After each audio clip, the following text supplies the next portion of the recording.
great revival. Amen. Sabihin natin, sanctification.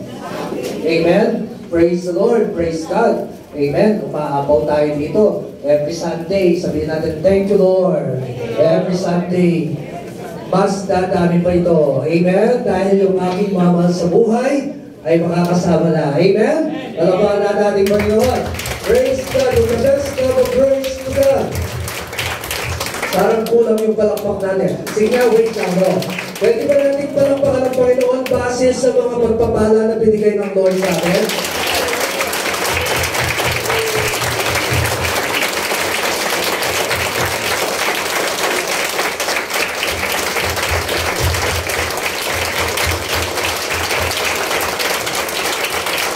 Praise God.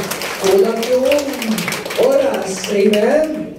Praise God. Pero the fact that we are here is already a declaration that God is so good. Amen po ba? Ang Diyos ay napakabuti. Kaya yung pupuri natin kanina umaabaw kasi dahil ang puso natin ay umaabaw sa pagpapasalamat. Amen? At tuwang-tuwa ang Diyos, damang-daman natin tuwang-tuwa ang Panginoon. Ngayon, ano ang ibig sabihin ng sanctification? At bakit ito key to experiencing God's revival? Alam niyo po, laliman natin yung pangunawa natin sa revival. Ibig sabihin ng revival, hindi lang yung ang sarap-sarap sa presensya ng Diyos, pagamat yun ay yun ang napakahalaga. Amen po ba? Hindi lang basta yung nararanasan natin lagi ang presence ng Panginoon, pagamat that is the most important, no? Amen po ba? Now, wherever you are, you feel God's presence. That's important. Pero, hindi ka titigil doon. Amen po ba? Kapag naranasan mo ang presensya ng Panginoon, ano ang gagawin mo? Siyempre, tatanungin mo, Lord, what do you want me to do? Amen po ba? Yun ang ibig sabihin ng gagabayan ka ng Panginoon. Ano man yung mission, ano man yung nais niyang ipagawa sa iyo. Alam niyo po, when we feel God's presence, pag-uwi natin at bahon-bahon natin yung presensya ng Diyos, yung mga taong nagugulumihanan sa ating tahanan, magkakaroon ng kapayapaan. Yung mga taong nabibigatan, magkakaroon sila ng kagalakan, kagaanan. Amen? Revival, actually, mga kapatid, is being the best version of your life. Especially in spirituality. Sabi nga natin, best version. Amen. Yung estado mo ngayon, hindi pa ikaw yan. God is just starting. He is only beginning. Amen. Regardless of our age, mga kapatid, kahit naisip mo, ay ako, nasa twilight na ako ng aking buhay. Hindi. Mga kapatid, ang daming mga men of God na ginamit ng Panginoon, si Moses. Ilang taon siya nung ginamit ng Diyos? Yung nakakaalam. Si Moses, okay, siya po ay 40 years old nung mapunta sa desert. Tapos, 40 years din siyang sa Midian.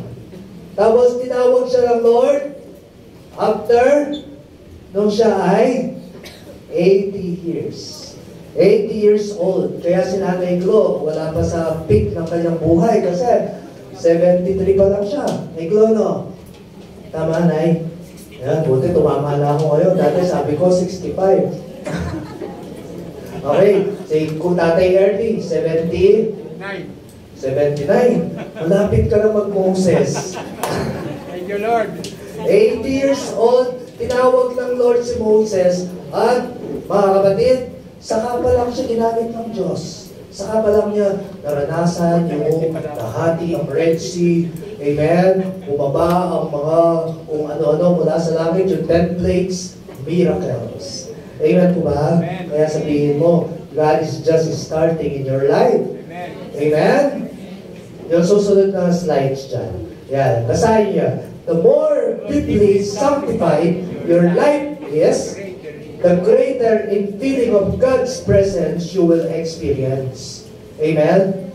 Sabihin natin, the more deeply sanctified your life is, the greater in feeling of God's presence you will experience. Alam niyo, pag araw-araw punong-puno tayo ng presensya ng Panginoon, mga kapatid, we cannot help but to do what God's will is. Hindi ka mananatili nasa bahay ka lang. Hindi mananatili na ikaw ay kumikilos ng dati mong ginagawa, nanonood ng TV, Facebook, hindi naman masama yun. Pero pag ikaw ay puno ng presensya ng Panginoon, you want to do something greater. Pwede nagpe-Facebook ka, pero nagtatype ka ng mga Word of God at sinesend mo sa lahat. Amen po ba? Ako, ginagawa ko yun. Okay, nag-type ako.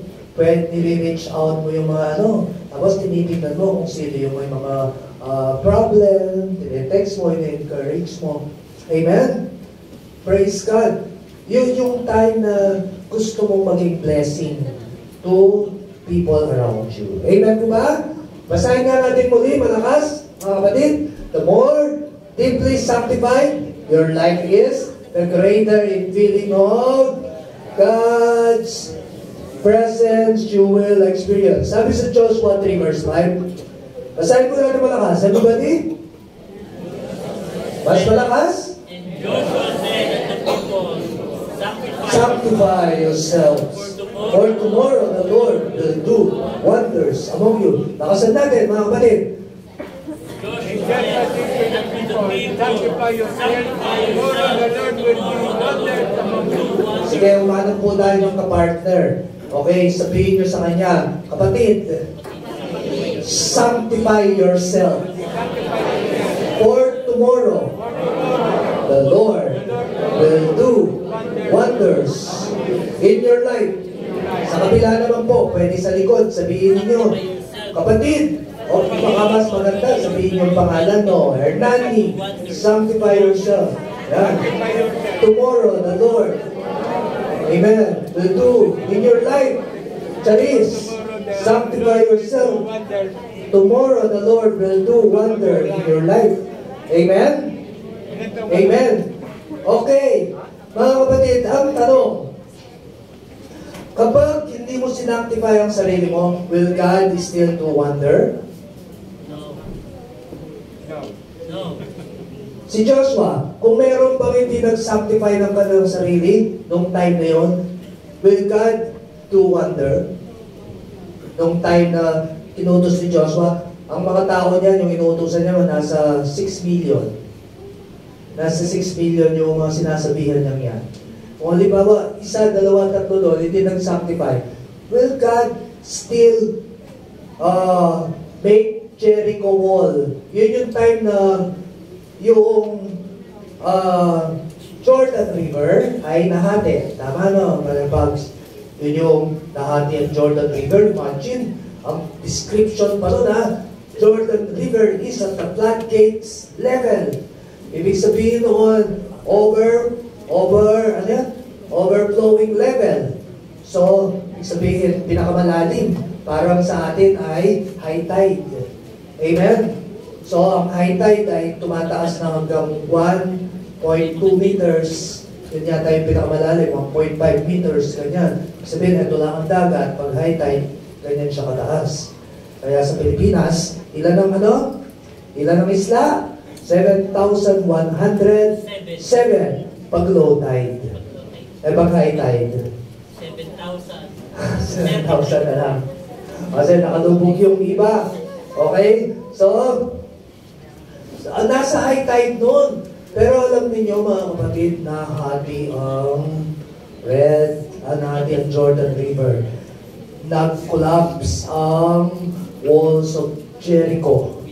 Kaano daw yung walls of Jericho? Dalawang patong, dalawang floor nito. Okay? Second story. Gaano kalapad sa taas? Pwede daw pong magsalubong ang dalawang kotse. Ganun siya kalapad. Pero sa pamamagitan lang ng sigaw ng mga Israelites, ito ay bumagsak. Amen? Alam niyo po, yung mga walls of Jericho, yung mga Jordan River sa buhay niyo, ibig sabihin, hadlang sa mga pagpapala ng Diyos, hadlang sa mga promises ng Diyos sa inyong buhay, lahat yun mahahati at magkukulaps because of sanctification. Because of the presence of God sa inyong pamilya. Amen po ba? Pag meron hindi isang na-sanctify doon, mangyayari pa ba yun? Talagay nyo. hindi po ba? Mangyayari yun, pero yung hindi nag-sanctify, hindi mararanasan yung power and presence ng God. Amen po ba? Amen? Kaya sabihin mo sa iyo katabi, mag-sanctify na tayo. Amen? Pagkapahan natin Panginoon. Praise God. What is sanctification? Okay, sanctification, render holy. Sabihin natin, holy. Ano ang sinabi ni God kay Moses nung lumapit sa Moses sa burning bush? Anong sabi ng Lord? Moses, the ground, the place that you are standing is holy. Sabi niya, anong sabi ng Panginoon? Therefore, remove your sandals. Amen po ba? Sabi mo sa iyo, remove your sandals.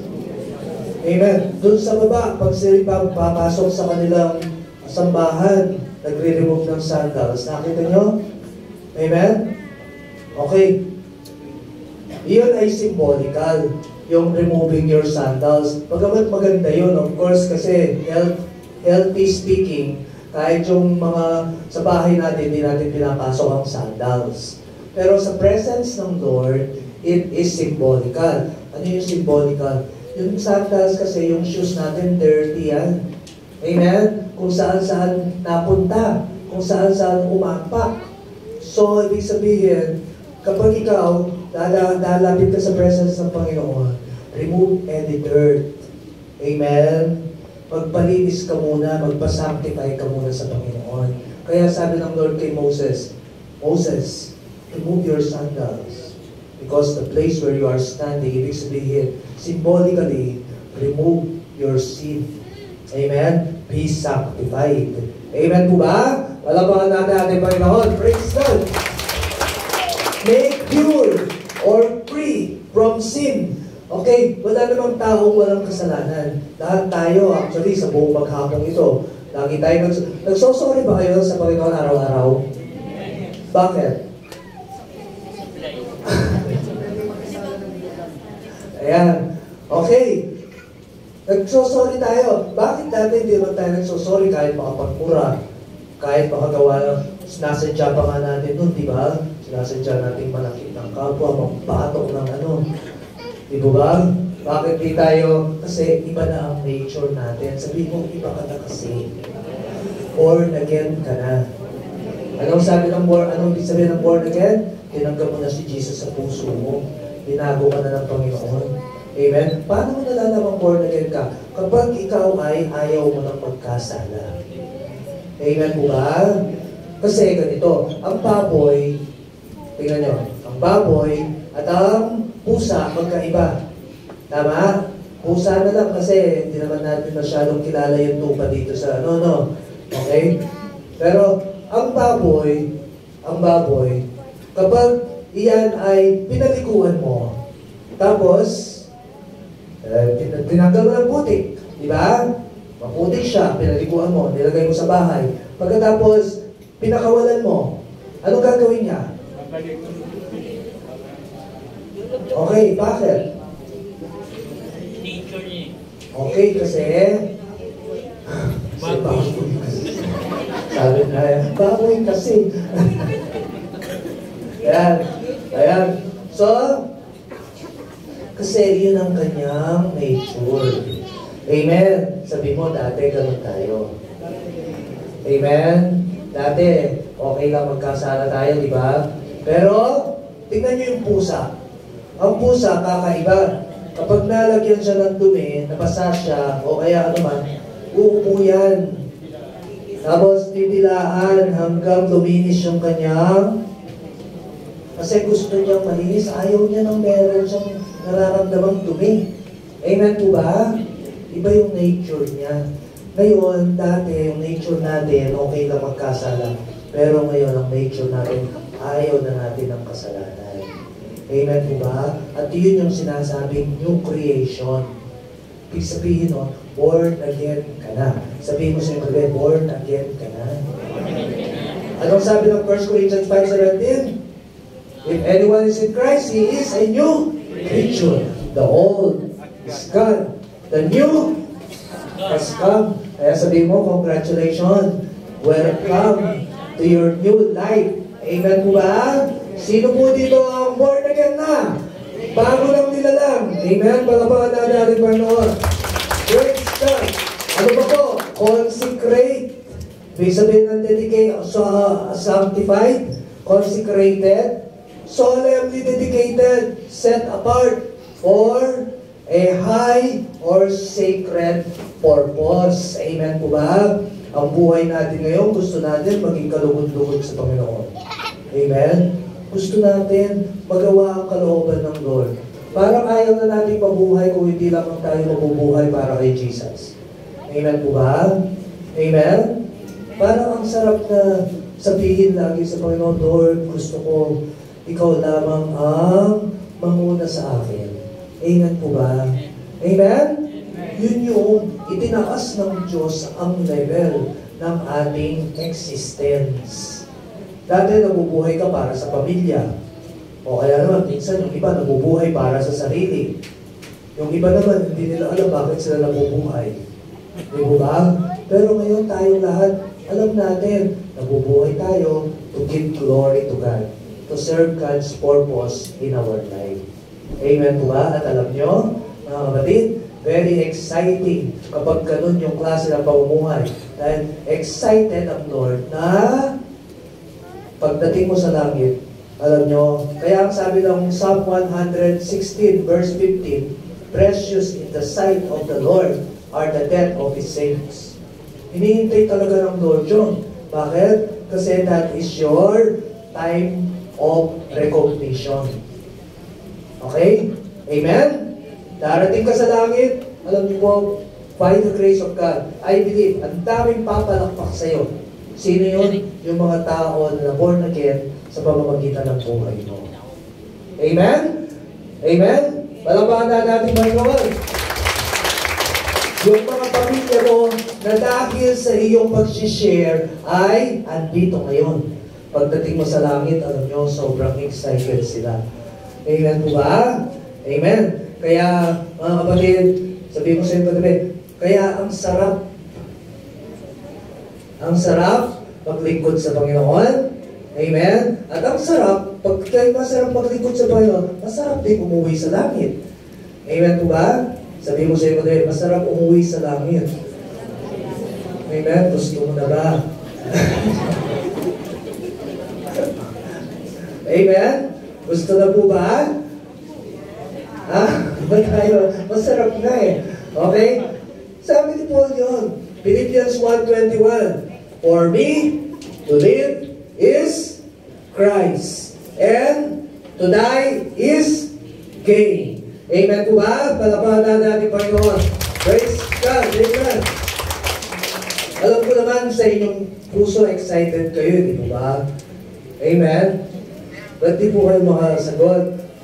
Excited tayo, ang iniisip lang natin, yung mga tao maiiwan natin. Tama? Amen? Yun lang, kaya yung iba natatakot mamatay kasi paano na yung aking mga mahal sa buhay? Okay?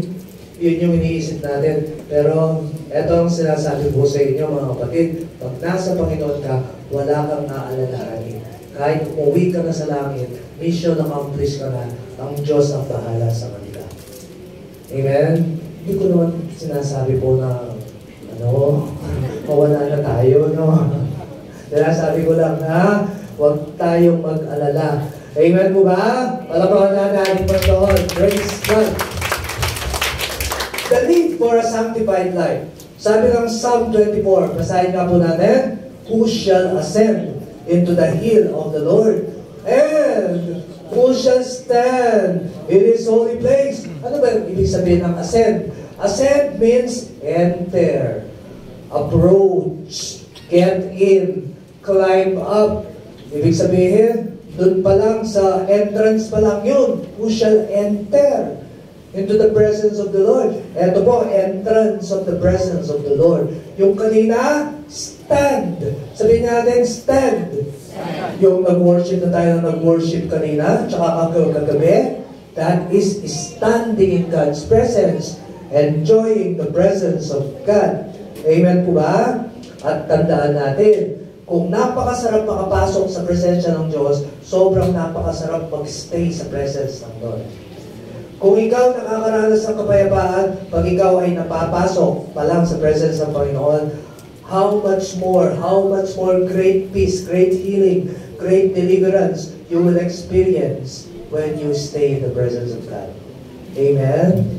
Kaya si David, alam niyo po, hindi natin masisisi si David na nagsabi na one thing I desire of the Lord, and this is what I will seek, that I may dwell in the house of the Lord all the days of my life, to gaze upon the beauty of the Lord and to seek Him in His temple. Sabi sa Psalms 27 verse 4. Hindi natin masisisi si Mary sa Luke chapter 15, I think, sabi doon. Okay, sabi rin, Mary, sabi ng Panginoon, sabi ni Martha, Lord, tell Mary, sabi niya, to help me. Anong sabi ni Jesus? Martha, Martha, you are worried and upset about many things, but only one thing is needed. Amen? Mary has chosen what is better, and it will not be taken from her. Sabihin po ninyo sa ito, staying in God's presence is always the best choice. Amen po ba? Palapakan natin ating Panginoon. Stand means to stay, to linger, to receive, to enjoy the presence of God. What is the hill of the Lord? Anong sabi doon? Who may ascend the hill of the Lord, who may stand in His presence. Sabihin nga natin, hill of the Lord. Hill of the Lord. Anong hill of the Lord? Basahin nga po natin, it is where God's presence is. This is His throne, where decrees are pronounced, where blessings are released. Amen? It is where God's peace, joy, health, life emanate. Amen? Doon ang gagaling. Amen? Kaya ang sarap nasa presensya ng Diyos. Ang sarap nasa church. Amen po ba? Kaya yung iba po, kapag nagkasama-sama, ayaw na maghiwa-hiwalay. Sa prayer meeting, pinapauwi mo na, ayaw pa nilang umalis. Bakit? Because of the presence of God. Amen? Tapos kapag bumaba, ayaw pa rin maghiwa-hiwalay. Nandun po sila sa may dulo ng hagdanan. Yung iba, nag-i-stay doon sa ushering. Bakit po? Because we love the fellowship with God, with our believers. Amen po ba? Palapakan po na natin Panginoon. Ano yung characteristic of a sanctified life? Psalm 24, verse 3 and 4. Anong characteristic? Sabihin natin, He that hath clean hands, pure heart, who hath not lifted his soul to an idol, unto vanity, nor sworn deceitfully. Anong ibig sabihin po niyan? Okay, ang sabi rin sa Psalm 27 verse 4 and 5, one thing have I desire of the Lord, that will I seek after, that I may dwell in the house of the Lord all the days of my life, to behold the beauty of the Lord and to inquire Him in His temple. Anong characteristic of a sanctified life? Number 1, sabihin natin, clean hands. Basahin nga po natin kung anong ibig sabihin ng clean hands. 1. Dahil meron ba akong naagrabyado? Kinamit ko ba ang kamay ko sa hindi kakalugod ng Panginoon? Clean hands. Mayroon ba sa aking kamay kailangan kong gawin o ayusin na hindi ko ginawa? Clean hands. Okay? Mayroon bang pagkukulang ang aking mga kamay? Amen? Idle hands po yun. Yung marami kang pwede gawin, hindi mo ginawa. Okay? Ang ibig sabihin ng clean hands, that's not physical. Pag tinignan lang yun ng yung mga kamay, anak, tignan ko nga ang yung mga kamay. Okay, Lord, ito po. Sasabihin ng Panginoon, anak, ginawa mo ba yung pinapagawa ko sa iyo? Okay? Meron ka bang ginawa na hindi mo dapat ginawa? Amen? Pag sinabi natin, Lord, my hands are not clean. I have done what you want me to do, and I did not do what you don't want me to do. Amen po ba? Palapakan natin ating Panginoon. Praise God. Pure heart. Ano naman pure heart? Meron ba akong tinatagong galit sa puso ko? Amen? Pangalawa, may pagkukunwari ba sa aking puso?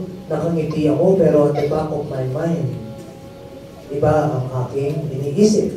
Hindi pure ang heart nun. Amen po ba? Ano pa po? Mabuti ba ang motibo ko sa lahat ng ginagawa ko? Okay? Pag hindi maganda ang motibo, iba ang motibo mo doon sa iyong pinapakita, hindi rin pure heart yun. Is there no hypocrisy? Ano yung hypocrisy? Yung pagpapaigbabaw. Kunyari, mabait ka, pero hindi naman. Di po ba? Amen? Amen po ba? Okay, kaya si Jesus galit na galit dun sa mga hypocrites. Okay, sabi ni Jesus, you hypocrites. Sino sinasabihin niya gano'n? Yung mga Pharisees. Sabi niya, kunyari, nananalangin kayo ng pagkahaba-haba. Pero ang buhay niya naman ay nakakahiya. Amen po ba? Sabihin nga natin, Lord, give me clean hands, pure heart. Ang sabi ng song, give us clean hands, Give us pure hearts. Let us not leave a soul to another. Give us clean hands. Give us pure heart. Let us not leave our soul to another. Oh God, let us be the generation that seeks, who seeks your face, oh God of Jacob. That's not that gawin sa Panginoon. Sabihin mo sa Panginoon, Lord, give me clean hands. Give me pure heart. Let me not leave my soul to an idol. Ikaw lang ang number one sa akin. Wala nang iba, Panginoon. Wala akong uunahin kesa sa iyo. Panginoon, ang nais ko, ang buhay ko, ay laging nakapagbibigay kalungkulan sa iyo. Give us clean hands. Give us pure heart. Let us not leave our souls to another. Give us clean hands. Give us pure heart. Let us not leave our souls to another.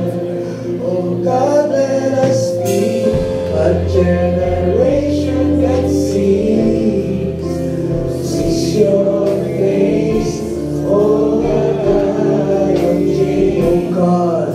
Oh God, let us be a generation that seeks your face, oh God of Jacob.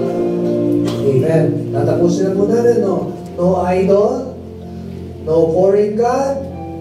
Amen. You do not put anything above God in your life.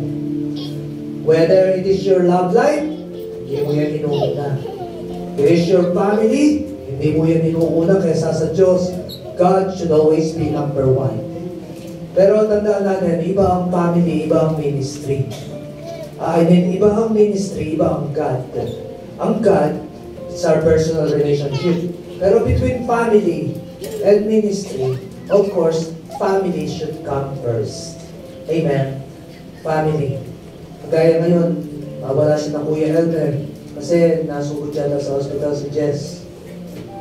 Sabi ni Sister Merly. So they prioritize their family. Amen. Kaya pag-pray natin. Let's pray. Lord, we pray, O God, let your healing flow upon Jessa. O God, ano naman po yung reason bakit sila ay pumunta sa hospital. We declare complete healing, O God, upon Jessa. Lord, and even upon their whole family, maging sa tatay ni Raymond, O God, na meron din karamdaman at pina-check up yung kagabi. Lord, let your healing flow upon them. We declare your healing, we declare your blessing upon their whole family. In Jesus' name. In Jesus' name. In Jesus' name. Amen. Ano pa po? nor sworn deceitfully. Ano yung sworn deceitfully? Yung telling a lie. Yung being untruthful. Amen? Ano pa po? What are the blessings and result of a sanctified life? Bibilisan ko na, no? Just give me more or less 5 minutes. He shall receive righteousness. Amen. From the God of His salvation.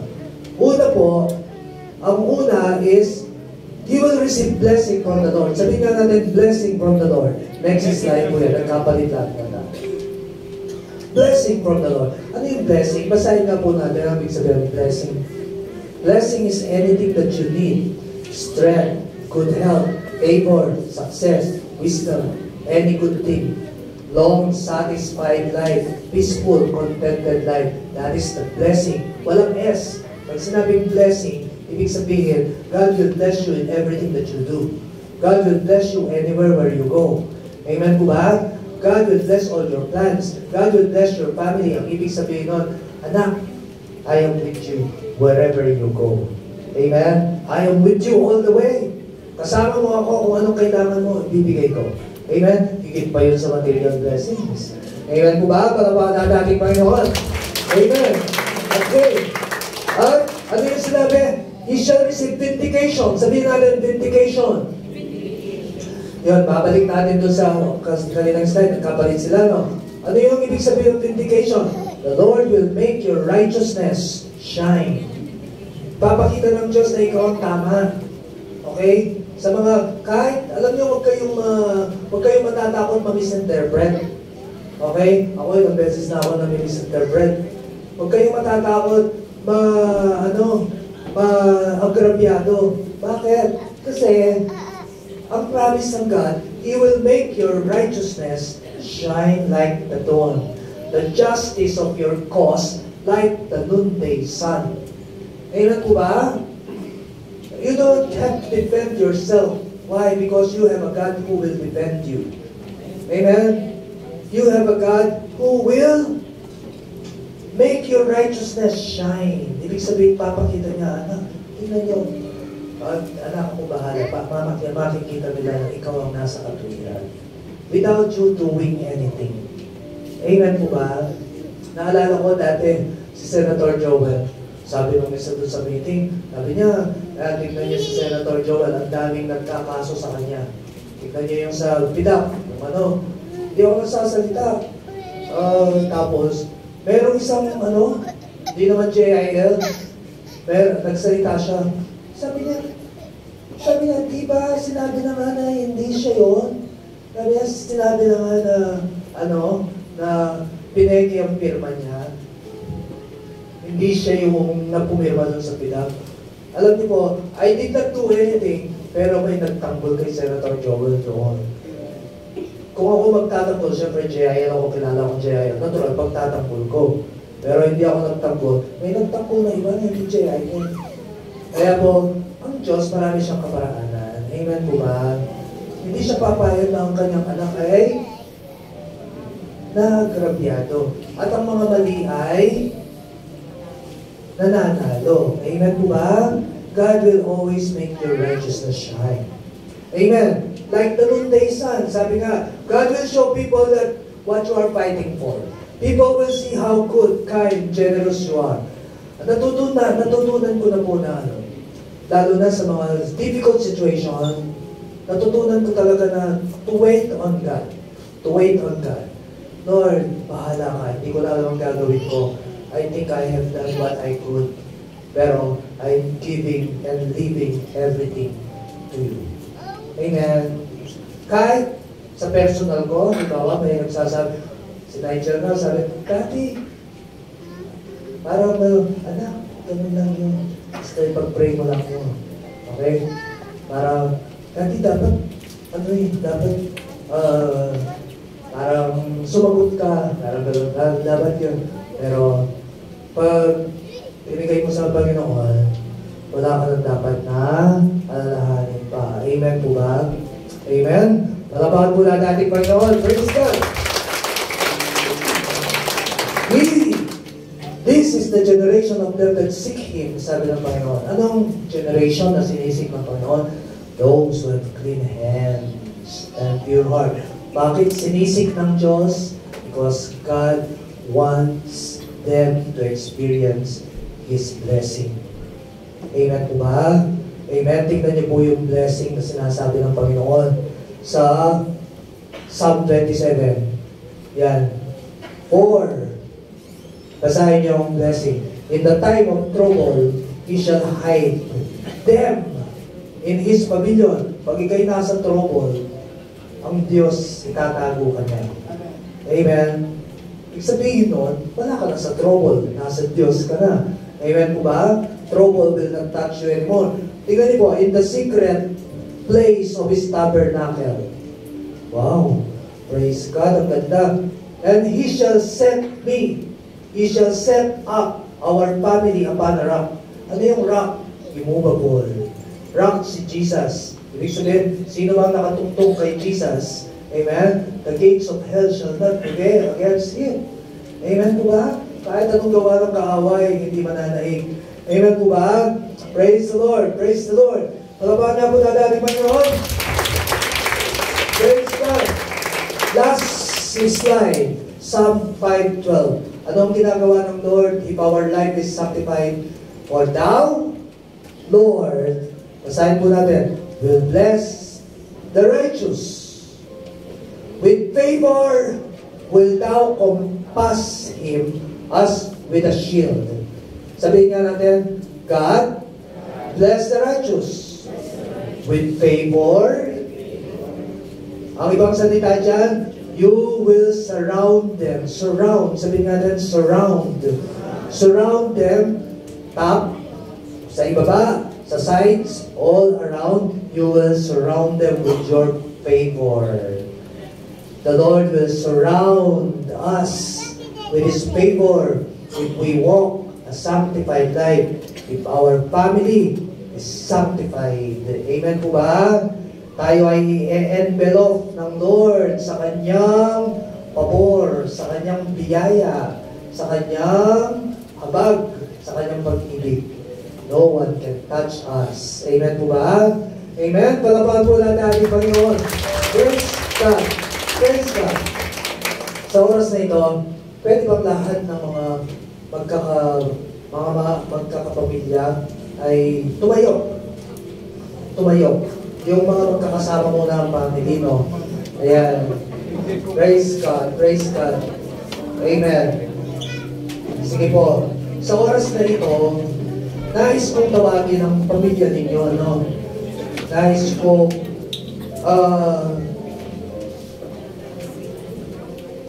kayo ay maglakad dito sa unahan na nagsasabing, Lord, I want my family to be sanctified. We want to consecrate our family to you. We want all these blessings that you have promised to come upon us. Amen? Amen. Sige po, ngayong oras na ito, hawak-hawak kamay yung magpapamilya. Lapit tayo dito sa unahan. As we sing the right song to God. Amen.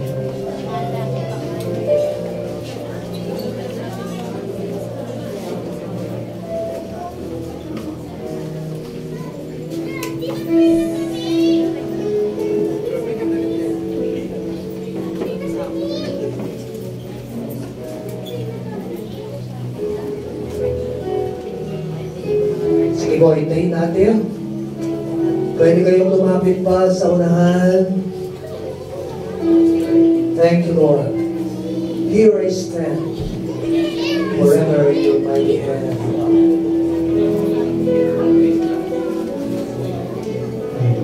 Here I stand, forever in your mighty hand. Living in your promise, written on my heart. Ayan po yung lyrics. Pwede natin kantahin. I am yours. Taas na natin kamay sa Panginoon. I am yours. Surrendered. I am yours. Surrendered wholly to you.